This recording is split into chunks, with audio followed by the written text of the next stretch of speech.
అవతల వారి పరిస్థితి అది కాదు.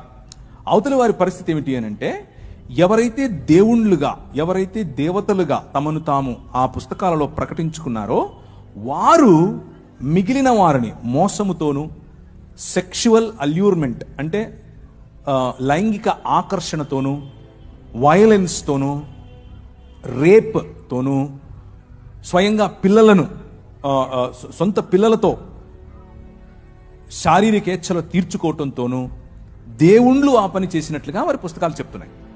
సో బైబిల్కు మిగిలిన పుస్తకాలకు ఉన్న తేడా ఏమిటి అని అంటే, బైబిల్ మనుష్యులు చేసిన తప్పులను ఎత్తి చూపిస్తుంది, కానీ దేవుడు ఆ చేసిన తప్పులను సమర్థించడు.